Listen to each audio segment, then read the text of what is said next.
Welcome to the Denmar Files, Part 3. If you are struggling with your mental health, this episode is then a third in a series on my experience of being admitted to a psychiatric facility. And so if you do need help, please get that from your therapist, a psychiatrist, a local helpline. I would hate for what I share today to trigger you in a negative way, but I'm hoping as well that it'll be positive for you.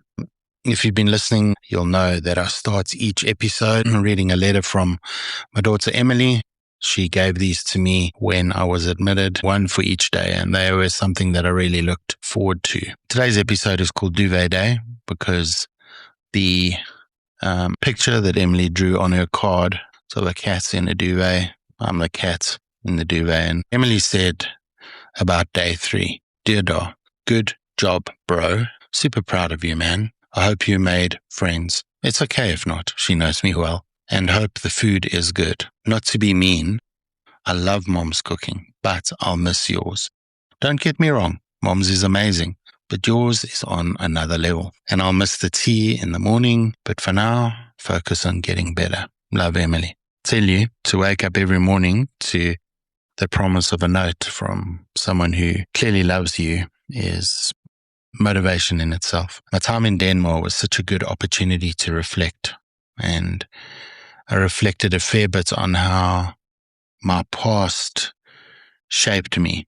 I have this interesting relationship with my past. I always had a feeling that my upbringing and my childhood were happy years, that I had a good childhood, but I look back now and I question how positive that childhood always was. There were certain things that really, I think, shaped me in negative ways, and one of those was not being fully myself. I lived a double life in many ways. It often felt like I had to be one thing to fit in with my parents and with church, which was a big part of my life. But in actual fact, probably felt like a very different person. And if I hadn't been in such a strict environment, in an environment where I didn't feel I could express myself, I think I would have made better decisions in terms of leaning in earlier to who I really was as a person. I think I would have acknowledged a lot of things a lot quicker. You know, it's funny, I look at other folk who were in Denmar with me, and in the beginning it felt like, these people probably have it worse than I do. But when I scratch beneath the surface, there are cracks that are really evident. And it's funny how you fall into patterns, or life takes you places where the response to you from people around you triggers certain things. And it's maybe those early experiences of not being able to speak out that kept me stagnant, that were negative and damaging to me. So just an aside here, I think particularly because of my experience in evangelical Christianity and very much being embedded in church and church work, I've become a natural skeptic. Like when anything seems like a little bit weird, whatever, I'm naturally skeptical and I ask questions before diving in. And so my therapist is trained in a methodology called SHIP, which is a spontaneous healing intrasystemic process. It's a trauma therapy that was developed in South Africa. The skepticism radar was on full alert. But over time, I came to the point that I felt, I've got to give something a chance, because I've done a lot of talk therapy, which has been really good. But there comes a point where you actually want to move on from stuff. You want things to stop defining you. And so in Denmar, I had my first SHIP session, and it took me a while to get to this place. But I put my trust in my therapist to walk me through the process. And I think that was really important for me to get to a place where I could fully trust him. So just quickly, for those of you who don't know what SHIP is, it's a form of psychotherapy which is focused on accessing and healing the body's stored memories of trauma. The core idea is simple, your body has a natural tendency towards healing, and SHIP works by identifying specific mental images as pathways to reach unconscious trauma that needs to be released. If you think about it this way, that whole idea of the body keeps the score. When something traumatic happens and you can't fully process it, your body and mind freeze that experience and store it. So spontaneous healing in SHIP terms is the process of unfreezing those stored memories so they can complete their natural sequence. Like a wave being stopped mid-motion, finally being allowed to finish its course. So my therapist didn't do the healing for me. My therapist simply held the space for my own psychobiological healing reactions to emerge. And once those disconnected memories are fully released, the therapy wraps up with an integration phase to make sure there are no remaining triggers. So the important thing about SHIP is that it doesn't focus on pathology. It focuses on healing and growth, and it treats chronic physical and emotional symptoms not as disorders to be managed, but as signs of the body trying to heal itself. So in my SHIP session, my therapist asked me to write down, particularly focusing on sort of my experience of people I have been accountable to in my life. So people who are in a position of power over me, maybe in the work sense, maybe in terms of parents or teachers or whatever it was, to write things about those experiences and the emotions I felt in those spaces.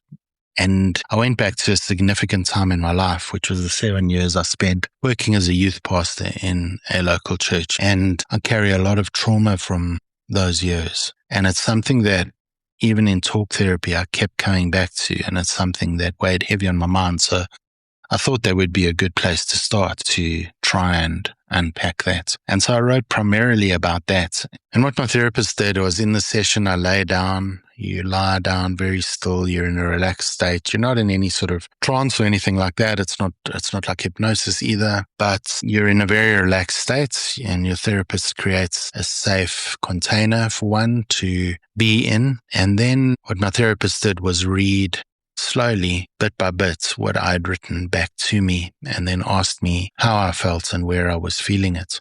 I'd fully expected that there would be no psychobiological healing reaction, that there would be no response by my body. I was very skeptical that my body would actually respond in any way. But my real experience was profound.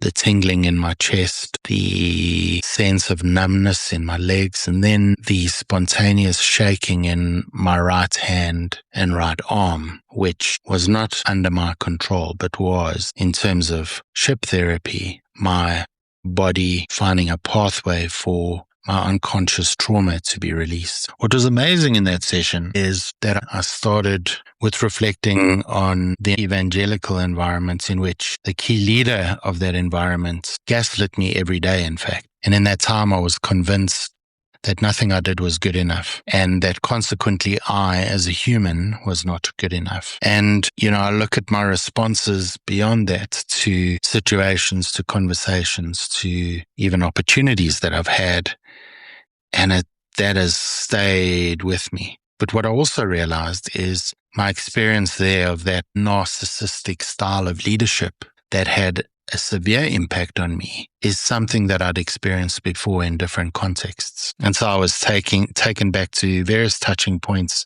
in areas of my life that are connected to early friendships and family, and things that had happened to one of my siblings that I realized I held a lot of anger and resentment about how that sibling was treated in the family context. And so it unlocked a lot of stuff. And the strange thing is part of this SHIP process is that as your body spontaneously heals from that trauma, that buried trauma, it goes beyond what you would do in talk therapy, where you might talk about your problems and come around to the same thing over and over again, and over time maybe process things, but never really reach a point of healing and letting go.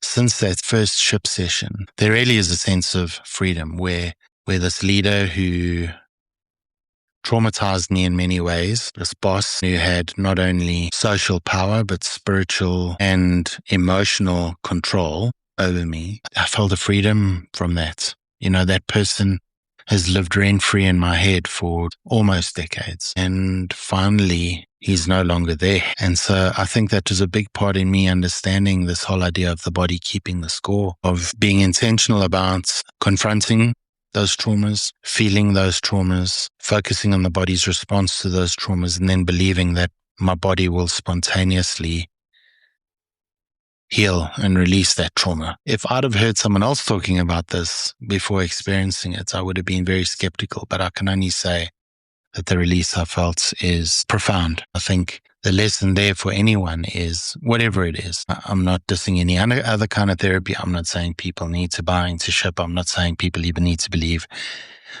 that this process is worthwhile or real. But I think the message I want to leave with people is don't ignore your opportunity to heal. Taking the first step to prioritize one's own well-being, one's own healing, feeling that one is worthy of that healing process is the intention that actually matters. I think there are various ways people will get to possibly the same place I've got to, which is a really good place. But I hope that's encouraging for you. I've realized that the traumatic experience I've had, and not only those of leaders who I felt valued process over me, valued control over my well-being, valued the institution over my progress, those people, those experiences don't define my present. In acknowledging that I can move forward and beyond, and I can write a new story about how I respond to those in my life who might be difficult or who might trigger some of those same feelings of a lack of worth. Thank you for listening to this. I think these episodes are more about me processing my experience, but for those of you who are listening in and who have become part of the journey, I appreciate you all more than you know. That's me for now. Peace, love, empathy.